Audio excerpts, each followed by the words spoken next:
I'm about to hand it over to our next panel moderator, Sounil. How you doing, man? Hey, doing well, thanks.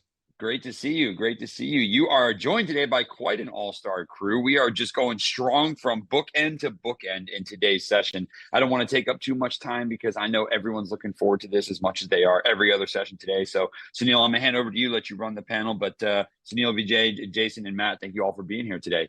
Stage is all yours, guys. Thanks, Matt. Glad to be here. Yeah, so I'll just kick it off and then I'll introduce myself and then turn it over to my guest panelists also to introduce themselves. It sounds like in the prior panel, Ron was giving a perspective in delivering services using AI.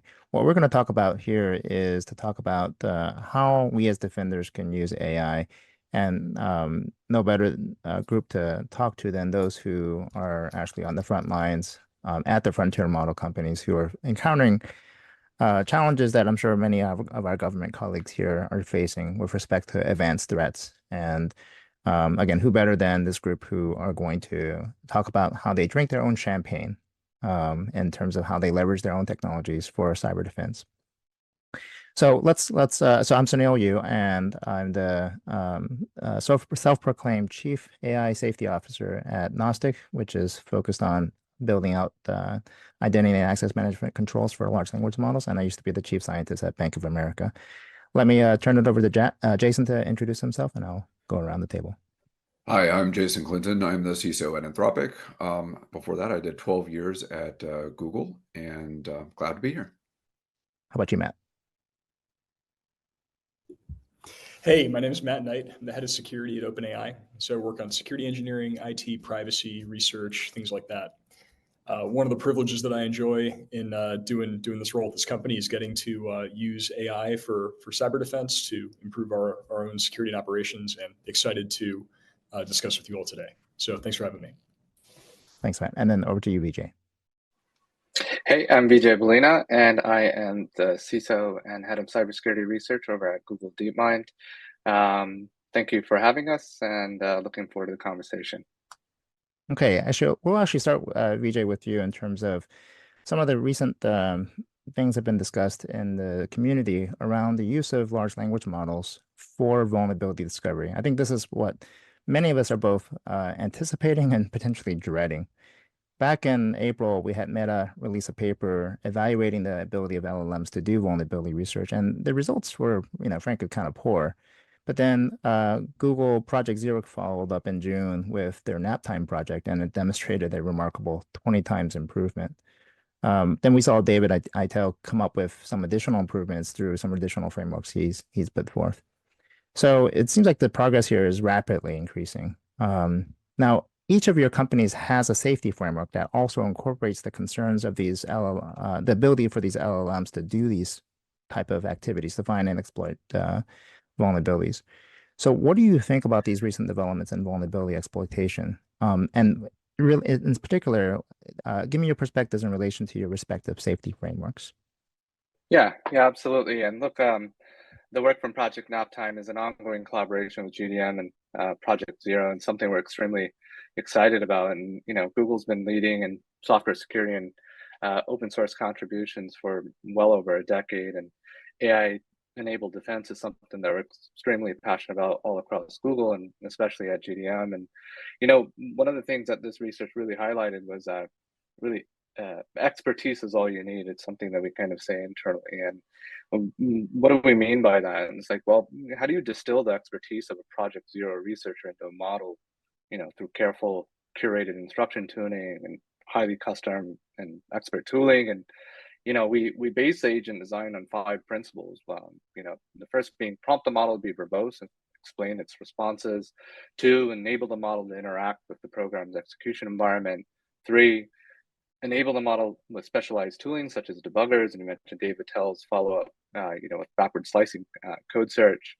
And then 4, structure the discovery task so that potential vulnerabilities can be verified automatically. And then last, allow the models to really kind of explore multiple paths through sampling, kind of think about chain of thought, maybe self-reflection to a certain degree. And we really like the Meta benchmark, which is kind of what we measured in this kind of inaugural blog post, because it was really kind of a immediate, concrete, focused set of evaluations on memory safety issues, and it was a perfect data set with some toy examples that we could evaluate against, and essentially evaluating really end-to-end tasks from a bug discovery to reproduction, where success was measured with clear outcomes. When there was either a crash or there wasn't. And from a defense standpoint, I think as defenders, we're really in a good position when it comes to software security, especially, right? Like over the past decade, we have built robust tooling and solutions around introducing security into the software development lifecycle. We, quote unquote, shifted left, if you will, right? To be able to identify vulnerabilities earlier in this kind of in this life cycle. And I guess the way that we're thinking about this, introducing models anywhere along the pipeline to enhance software security is kind of like the next natural step in this evolution, right? And now, when it comes to safety in our frontier safety framework, which is our internal exploratory framework that we drafted for measuring and mitigating harm that may arise from dual use capabilities, cybersecurity being one of them.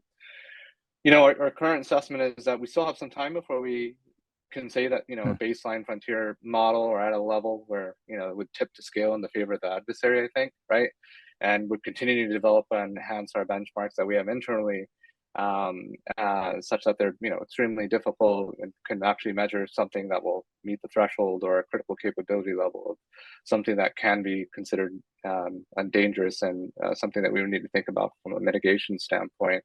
And we continue to kind of evolve that internally and figure out ways to evaluate and assess what we need to be doing from a safety standpoint, because there are some dual use aspects of the technology that we're thinking about, and the capabilities that we're looking to kind of extrapolate both from an enablement standpoint, but then what could translate to a dangerous capability. So you think you're saying that you see that giving the edge to the defenders. Jason and Matt, what do you think? Is that what you're seeing as well, that you see the advantage going towards the defenders through this kind of capability? Yeah, as long as the Googles of the world are continuing to invest in these sort of projects like OSS Fuzz, which is another project that Vijay didn't even have a chance to mention yet, we're going to discover those vulnerabilities and get some inkling that they're out there, and get the patches out and let people know that they're out there through responsible disclosure.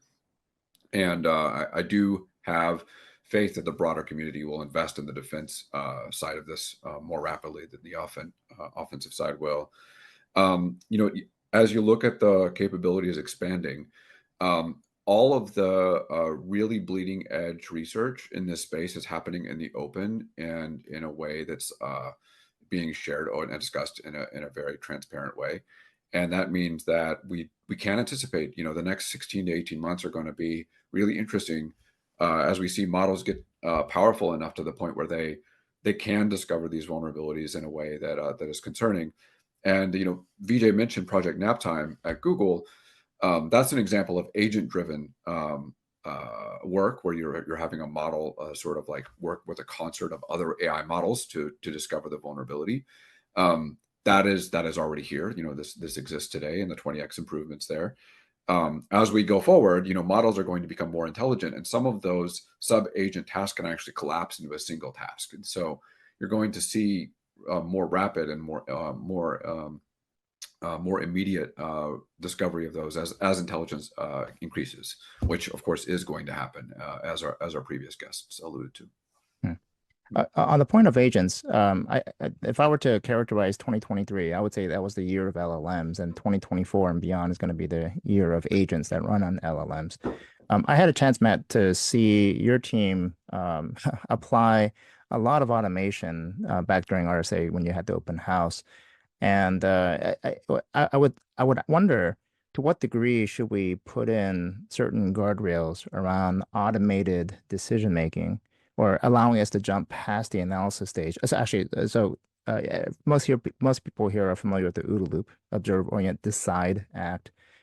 What are the use cases where you would allow the machine to act on our behalf, jumping straight from analysis to action?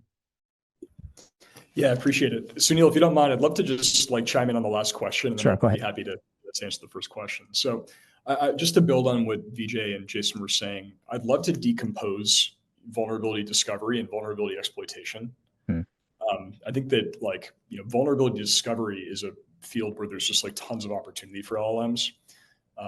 And I'm all in on this because discovering vulnerabilities is the precursor to fixing them, right? So I think we're already seeing, but I think we're going to continue to see tremendous innovation in tooling that we can get into the hands, not only into the hands of security engineers, but into the hands of developers, incorporating these tools into the secure development lifecycle, into the development process, so that these vulnerabilities are found and fixed even earlier, even shifted left in the time in the development cycle, so that we can ultimately write better code.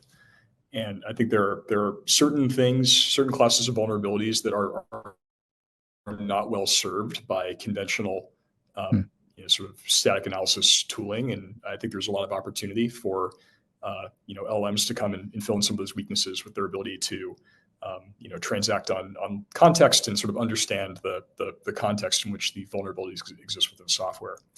Obviously, this is a ripe area for research, so lots to do, but the pace of innovation here is really just wild, and I'm excited to see what the community does with these tools. And when you say context, you mean providing better prioritization of which vulnerabilities to really focus on? No, I mean being able to understand sort of the entire context of the code that they exist within. And I'll give sort of a naive example. This is a toy example, and it's purely theoretical. So, but roll with me here. So a traditional static analysis tool will be able to do things like look for like known CVEs in code, sort of known insecure patterns that might exist, things that you can like write a regular expression for, or things that you can sort of detect generally. It's not going to know about things like the business logic vulnerabilities that might be really bespoke to my environment.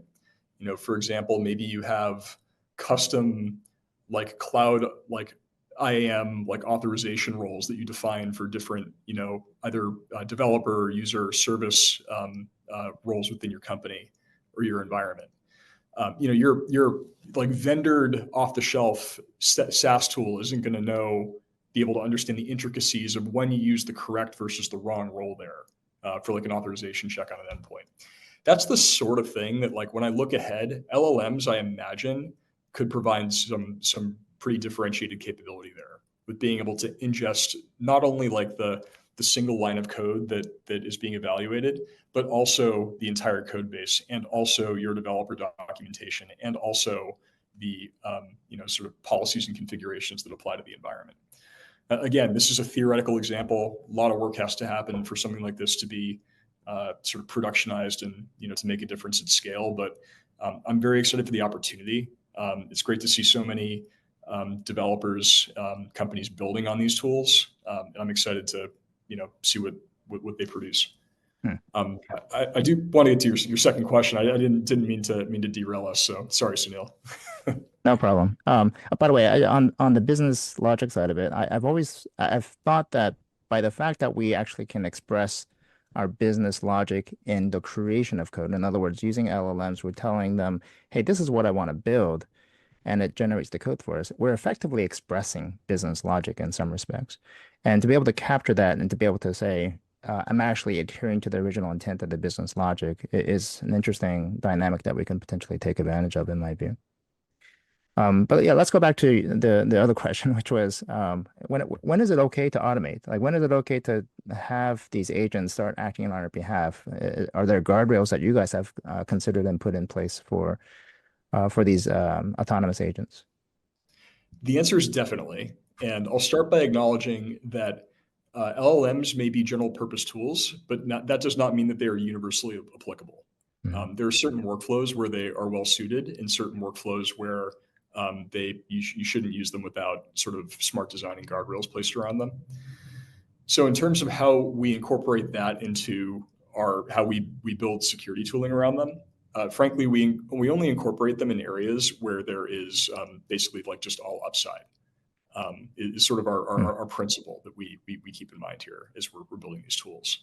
So we're looking for use cases where there's like still a security engineer in the loop, sort of human supervision. Oftentimes the model is doing things like summarizing information, pulling together context to make it sort of more straightforward and less onerous for security engineer to investigate an alert that fired or to pull together context. Things where the cost of the model getting something wrong is really like fully mitigated. So examples of this are like user interaction during an incident. So or not an incident, say like an investigation. So suppose a developer makes a change that introduces an insecure configuration into an environment, and we have like a detection that catches that. The sort of traditional model is that would create a ticket, and then the ticket would sit in a queue until a security engineer like happens to look at it and pick it up. And then they might reach out to the developer and ask them some questions. There's some back and forth. And then at the end of that, maybe a change gets reverted or improved or something. There's latency at every step in the chain, right? So what we do is we have a service where, when that detection fires, it still creates a ticket for the security engineer, but we also have a chatbot go and initiate a conversation with the developer that made the change. Say, hey, I saw this change. I was just hoping to like learn a little bit more about it. Can you tell me about it? So there's some back and forth between the user and the bot. What that does is that pre-fills all the context that security engineer is going to need to investigate when they get to that ticket. So the best case scenario here is the engineer picks up that ticket. They have all the context they need to not only do they have all the context they need to resolve the issue, maybe the engineer, in talking to the bot, has realized that they introduced a problem and has fixed it already. Mm-hmm. In which case the security engineer can verify the fix and then close it out and move on. But short of that, there's going to be some context so that they're not starting from zero with that investigation. And the failure mode here is, maybe the bot reaches out and like the developer's asleep or something like that. And in that case, you're no worse off than before because you still have a human who's going to walk through the process. So that's just like one example. And I like it because it's not very cybery.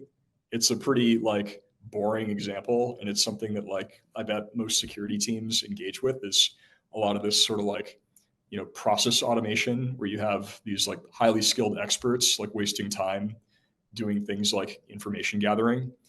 Instead, we're really just thinking about ways that we can have our experts focus on the problems that really matter, like the high order kind of thinking we need them doing. And we're finding that we get a lot of leverage out of it, and we're making our engineers and analysts' lives a lot better too, which I'm all for. I remember, I forget it was with one of y'all who mentioned it, but at one point in time, y'all, I think, may have characterized it as toil reduction. There's a lot of things that we do that just is toilsome. And so maybe we can talk about what, like some of the other things that have caused toil, like we can reduce toil. It's not really a cyber thing, as you pointed out, but it nonetheless reduces toil. Jason, Vijay, any other examples that you've seen from your functions? Yeah, there's lots of stuff going on in cyber areas. You can do third-party software vetting fully automatically. You can bring an entire code base for a third-party, open source library and say like, how trustworthy is this? Are there anything strange going on in the repository history? You can do things like compliance questionnaires, both on the sending and receiving and parsing and interpretability side of those things. There's opportunities to look at SOC automation. So similar to the example that Matt gave, but just a broad alerting based, not even on the development lifecycle, just, hey, what's going on in the logging wise, and can I tell a story about it and make it a more succinct and more digestible and better, higher signal answer than the baseline options that are out there right now. So there's lots of stuff going on in this space. Yeah. Some of those examples that you gave, I'm seeing a ton of security specific vendors coming out with security specific LLMs trying to tackle those particular types of problems. I'm gonna guess that you're using your stock LLM, the service that you guys are offering to the commercial market. And just recently, Google released a report on how Gemini 1.5 was able to reverse engineer known and unknown malware and be able to render a verdict based on just the stock LLM and do it within a minute. The example was I think they reverse engineered and found the kill switch for WannaCry within a minute. So But the question here is really, do we think that the foundation models are enough on their own? Can we rely upon them to tackle these real world security problems? And if not, like what are the additional things that you're layering upon to be able to satisfy these type of capabilities? I guess either way, as a buyer, what should we be looking for? What should we be demanding to be able to really put this to use? Vijay, do you want to start, and I'll bounce off of you. Yeah, absolutely. No, I think it really depends on the task, and if you're summarizing large amounts of data, and sure, maybe current state of the art models will be pretty good at this, right? But let's say that you wanted to do so in-depth analysis and really need to understand Windows internals because you're looking at live response from a machine and a memory dump, and I'm not too sure if pre-training alone would be enough for that, right? Hmm. So, in short, I wouldn't say training data is really the moat, if you will. I would say it's probably expertise and the moat, and there's a lot of vendors that bring that expertise and the data, and this expertise can come from human experts, right? Google has some of the world's best security experts, and but this expertise can also come from carefully curated data. It could come from synthetic data, even in some use cases, right?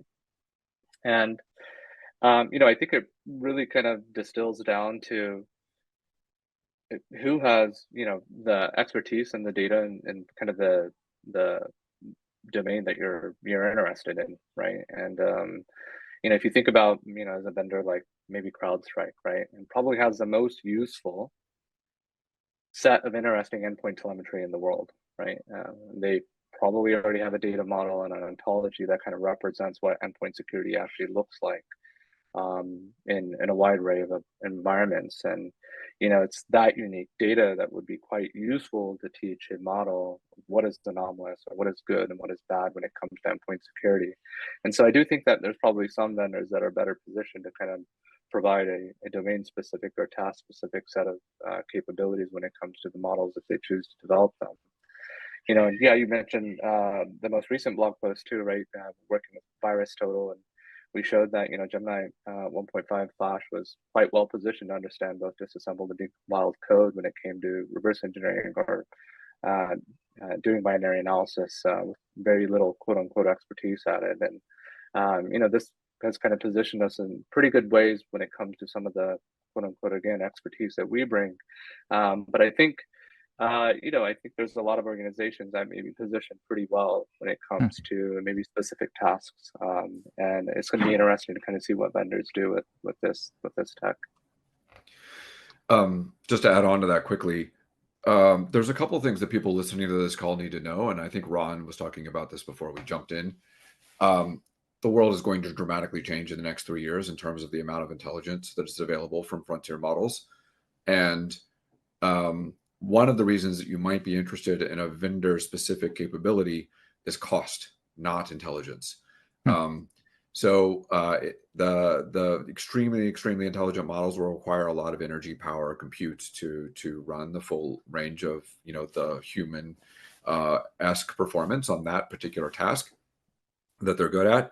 But maybe you want something that's going to respond much quicker and much faster at a high volume across a huge amount of data. And in those cases, what you're looking for is someone who does have that expertise where they can have gone through the fine-tuning processes, which is what Vijay's speaking to, and save you the compute cost associated with that. So fine-tuning is a case where you may want to do that either a vendor or buying something from a vendor or doing it yourself if you have that data in your own house, where your target is not to beat the most intelligent models. Your target is actually to reduce the total operational cost and latency for smaller models that are more bespoke and tailored specifically to that case. So it's important to think about that. We're going to keep getting smarter, and if we keep getting smarter, the benchmark for what's acceptable performance from one of these AI models will move. And just being mindful of that in your purchasing decisions is important. Vijay and Jason made phenomenal points. The only thing that I have to add is as well as multimodality. Some models operate just on text, but some can operate on other types of media, whether it's like images or audio or things like that. And so that could be useful if, say, your use case involves needing to like summarize like, network diagrams or, read, interpret images or things like that. Or maybe transcribe audio. Those are types of workflows that, some models may be better suited to than others, but ultimately like your mileage may vary. And I think, one of the things that all practitioners benefit from is, sort of exploring and understanding what's out there and testing and evaluating to find the right tool for your use case. So let me combine a couple of these topics and bring it to one major pain point that I think a lot of us have, which is DLP. Talk about toilsome, right? So doing DLP right requires lots of context, but it requires context that's very business specific. So to Vijay's point earlier, CrowdStrike has an advantage because you can baseline what happens in a Windows environment, and Windows is the same from one environment to another. But it seems like DLP is something that's a little harder to baseline because it's very business specific. So where do you see something? And I'm sure each of y'all have a DLP concern as well, for obvious reasons. Um, how would you see DLP fitting into is that a good use case for LLMs? So is that something that you're applying for yourselves? Yeah, it is. It turns out that we didn't have to do any fine tuning for that. Oh, It's fairly straightforward. Just it's very much the case that these models are trained on the internet, and there's plenty of people on the internet talking about what it means to have confidential proprietary information in business context, hmm or privacy interesting data. And in those contexts, it's just the case that the models understand at a baseline in the pre-training process what it is to have confidential information. And even a weak model is capable of flagging information that's potentially concerning. How you actually implement DLP is a different question. There's lots of user interface trade-offs and productivity trade-offs that you have to make in that decision-making process. But like the technology is there, it's absolutely there. It's just a Hmm. question of how you implement it. Hmm. Matt, how about you? Any thoughts on that? I'll just add in that it's an area where prompting too can help fit a policy to the action that you're trying to hmm take. Specifying if you have different parameters on the type of assessment you're looking to make or the type of classification can help further get better results. So maybe it's review the following document and respond a certain way if it contains any of the following types of information, and then you can define what those are to further scope it in. And I want to reiterate the point I made earlier that this won't suit all workflows, but there may be some DLP workflows where you don't have to have perfect precision, and where you can kind of you can deal with the fact that these are imperfect tools, where you could get some mileage out of them. Okay. Well, let me pick another toilsome topic then. Least privilege. It's a concept that we all understand, but may find hard to implement. And in a recent podcast, so Matt, I'll stick with you again. You mentioned that you use GPT-4 to drive to help you with least privilege and internal authorization goals. So tell us, how'd you unlock that secret? Because this is a huge problem in every industry, but I can also imagine it's an acute problem within government and the intelligence community in particular. So unpack that for us. Help the audience understand how'd you go about leveraging LLMs to help with least privilege? Yeah, so I will say that we have not achieved least privilege utopia where every role is perfectly right size. That is not where we are. But we have built some tools that I believe are making a difference in helping us move to a better place there. So we built this internal authorization service. One of my developers did. We creatively named it Access Manager.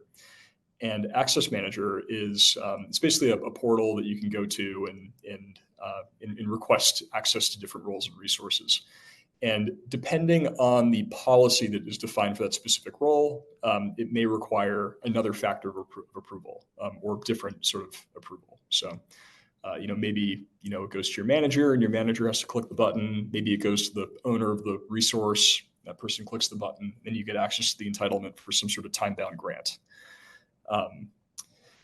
And that's great because it's we're kind of pushing these authorization decisions to the most informed people to be making those decisions. And then we're adding some other controls like, time limiting and whatnot in there.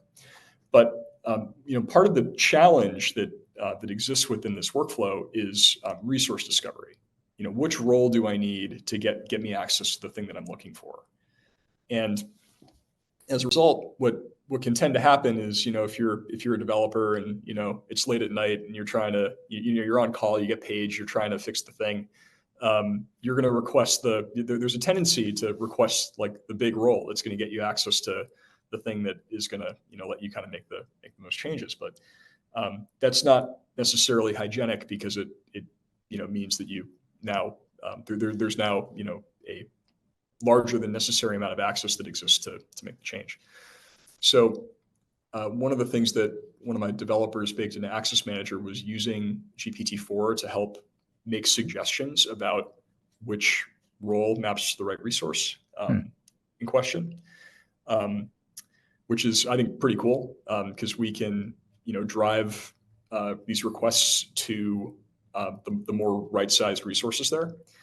And I think this is a great example of one of those workflows where the price of failure is basically nothing, because we still have humans in the review in the loop to review according to policy. So even if the model gets something wrong, we still have supervision in place. We still have a second, another factor there, and a check to provide oversight there.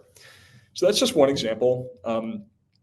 Again, it's one that I'm really enthusiastic about, because again, it's not it's not very sort of cutting edge or cyber or anything like that. It really is just some useful automation that helps achieve an outcome that benefits security. It's also one that I think many environments have. I think pretty much every cloud native organization winds up building some version of this access broker at some point. You might call it something different, it might do slightly different things, but the notion of self-service resource requests, and this is just one way that we've solved it. So maybe there's some inspiration there for folks who might want to experiment with similar techniques. In some respects, you're describing what I think we oftentimes will label as the basics, or things that should be simple and easy to do. And to a large degree, it would seem to be like AI should be really well positioned to help with the basics. So are there other examples, Jason and Vijay, that you guys have seen where AI has provided that sort of lift in helping out with the basics? Yeah, I was going to use the SOC here, but I guess one thing to follow up here on the last question as well, and I think this kind of gets to the broader access grant requests. It may be the case that in the future, with the wide proliferation of agents, as you alluded to earlier, Sounil, that we need to be thinking about IAM permissions in a much more nuanced way. You might have a world, for example, I'm not saying that this is the right answer, but it seems like it might be useful to have the difference between a service account, which is very common, and people, which is very common, and a new concept, which is an agent acting on behalf of a person. So as you think about passing credentials around your infrastructure for taking actions, you're passing this identity down to whatever layer is making ACL decisions, and you can write in your ACLs for whatever system you're having agents interact with. It says it's okay if a human's doing this, but it's not okay if it's an agent doing it on behalf of a human. So you can make it very clear that there's a difference between those two things, and you still have those audit logs, you still have those SIM logs for whatever the action was. So you can have a policy for risk management of this. On the basics too, there's just lots of stuff that every one of the folks on this call has to deal with as security professionals.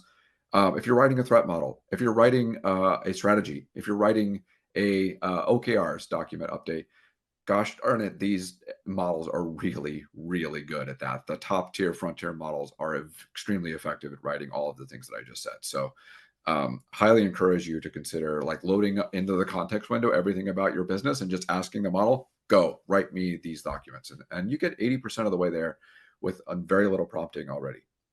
Vijay, you want to add anything?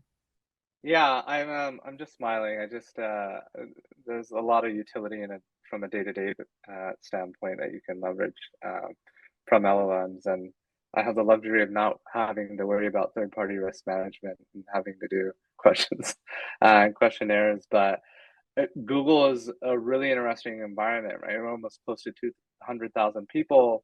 We have planet scale services that are all very bespoke and highly complicated to use. And so we internally call it broccoli sometimes because it's so painful a little bit. But we have an internal model that's actually been trained and tuned on our internal corpus and knowledge base and all of our documentation on how this stuff works. And so I often, almost every other day, use our internal model to be able to just be more productive and just query and figure out, how to kind of debug a certain issue that I may be running into, and in a very intelligible way, right? And I think that's quite useful, so when it comes to basics, having that expert information right in front of you baked in is quite nice. And so if you're a large complex organization, that central knowledge base, which has been codified in kind of like wikis and other things that we've been used to now, can be much more accessible. And so we have a lot of use cases like that internally, especially, and that's where I think I probably use it the most. So, okay, I'd like to go further on this one, but I just wanted to make a comment about third-party risk management. I can imagine a future where you just have a whole bunch of LLMs answering the survey, and you have a whole bunch of LLMs reading the survey, and somehow I don't know what's going to happen as a result of that, but we'll see what the outcomes are. Are you saying that they'll the vendor will have an LLM or an agent communicating with the customer and exactly just kind of yes. I'd like to see the transcripts on those. No. As long as they get it correct, but who knows? We'll see where that goes. So you guys having led the field here, give us a sense of what maybe we should be cautious about. What should we avoid? We talked about failure modes earlier. What are some of the limitations that you've discovered where you thought the technology work, but you just realized there's a ways to go before you can realize its true potential? So let's go back to Vijay. Where have you seen some limitations? Yeah, I think there's a lot of excitement around tool use, and I think there's a reason for that, right? There's some really interesting use cases, and we see that models are quite performant, learning how to use tools, first-party, third-party APIs, and do it quite well. I kind of grew up in the SOAR world as well too, and so I just remember how frustrating it was to write a really good playbook to do what you wanted to do with all the sharp edges that you may experience, and your playbook ended up being quite complicated. And well, models are much better at dealing with those nuances, but they're not perfect, right? And so I think there's a lot of hope in tool use and getting it right. But in our experimentation, that time's a good example of this. We had to be very particular about the way that we were teaching and instruction tuning our models to use very specific tools, and then prompting that we would need to kind of just nudge it or make it perfect, and think about what it's actually doing. And so I think this will get better, and I think when these specific use cases get perfected, over the next few months, especially, I think it's going to really kind of open up a lot of interesting things that we're a little hesitant to kind of go further on. And so, yeah, I think, from a failure mode standpoint, those are the types of things that, I'm pretty sure everybody has had their experiences of, oh, okay, well, it's able to use a certain set of tools, whether it's just, text-to-text setting, or it could be multimodal settings. It's not quite perfect, right? But it's pretty good, right? And so, yeah. And on tool use, I think if I understand correctly, Claude doesn't actually have tool support yet. So it does, yeah. I'm sorry, it does. Mm-hmm. Okay, oh, that's new. So anyway, your perspectives on what sort of failure modes or where you've been disappointed? So I'm already unmuted, so I guess I'll just hit. There are still problems, and part of doing any kind of decision about adopting AI is that you have to anticipate what the risks are going to be. And so we have to acknowledge prompt injection, jailbreaks, and trust and safety concerns are still things that you need to plan for, and you need to plan for in the way that you deploy. So from a risk management perspective, in your executive risk council or in other places where you're making decisions in your organizations, incorporating those risks into the way that you think about the model deployment is super important. Even if you're going with an open weights model, you still need to solve this problem. I'm not a sales guy. If you want to use open weights, go for it. But if you are, you need to be aware that you need to deploy a trust and safety system with that thing as well. And the trust and safety system, if it's inside the company, it might be very lightweight, which is like, we don't have employees using this for, things that would violate HR policies. But if you're doing a public deployment or something public facing, that's the opportunity for there to be widespread abuse of that model. And there's craziness going on out there in the world that everybody just needs to be aware of. And just as an example, now there's even a cryptocurrency network that is funded by large language model responses. So if you don't want your public LLM model deployment to turn into a crypto farming operation, you need to think about trust and safety. So those kinds of problems do now enter your realm of things you have to worry about when you're thinking about deployment. That is a use case I did not imagine. Okay. Matt, how about you? Any failure modes or anything where you've been disappointed? Yeah, I think maybe just to build on what Jason was saying about some of the more classical LLM risks like prompt injection, definitely a class of risk that is still unsolved. I think there's been some great work that's gone into making models more robust and resilient to these types of attacks, but this is a risk that's been reduced but not eliminated. So on an engineering level, I think certainly the risk management component is very important.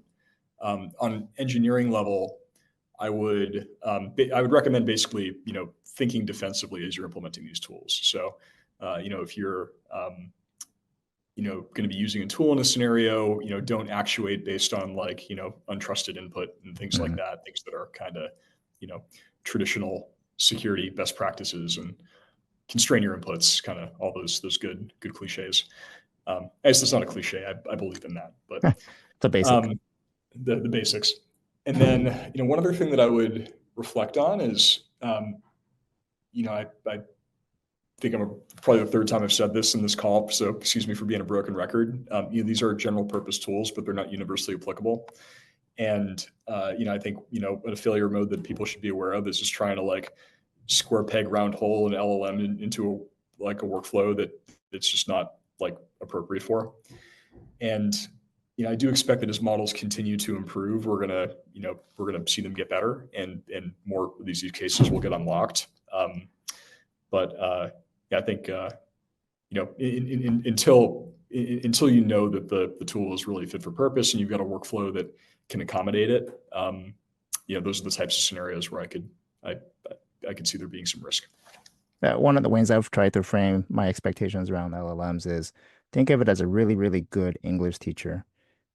And if you want to assign something to a good English teacher, that's great. But if you're looking for a physics teacher or even a math teacher, that may not be the best tool for it. So, all right, just to wrap up, you guys are all, each of your companies are working with DARPA on the upcoming AI Cyber Challenge during Hacker Summer Camp. So in the last minute or so, give us a perspective of what you're looking forward to and what would surprise you.